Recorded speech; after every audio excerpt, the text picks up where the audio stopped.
بسم اللہ الرحمن الرحیم۔ ناظرین السلام علیکم ورحمۃ اللہ وبرکاتہ۔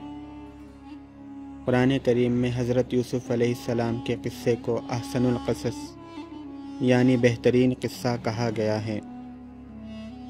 حضرت یوسف علیہ السلام چھوٹے لڑکے تھے، ان کے 11 بھائی تھے، اور یوسف علیہ السلام بہت خوبصورت لڑکے تھے، اور یوسف بہت ذہین لڑکے تھے، اور ان کے والد یعقوب علیہ السلام دوسرے بھائیوں کی نسبت ان سے زیادہ پیار کرتے تھے۔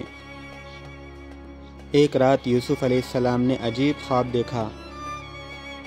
11 ستارے اور سورج اور چاند کو دیکھا کہ سب ان کو سجدہ کر رہے ہیں۔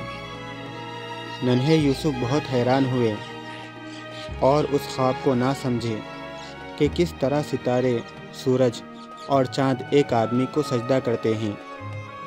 ننھے یوسف اپنے باپ یعقوب علیہ السلام کے پاس گئے اور انہیں یہ عجیب خواب کہہ سنایا۔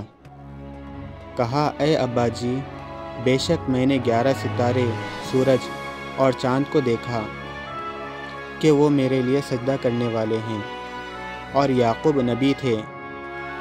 وہ اس خواب سے بہت خوش ہوئے اور کہا کہ یوسف، اللہ تمہیں برکت دے، تیری بڑی شان ہو گئی۔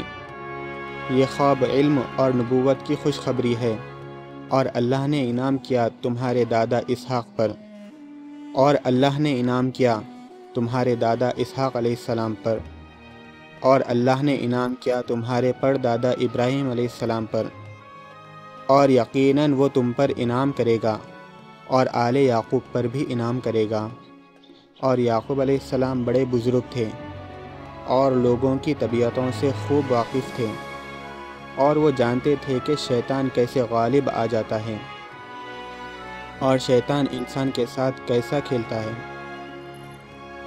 پس فرمایا، اے میرے بیٹے، اپنے بھائیوں میں سے یہ خواب کسی کو نہ بتانا، وہ بلا شبہ تم سے حسد کریں گے اور تمہارے دشمن بن جائیں گے۔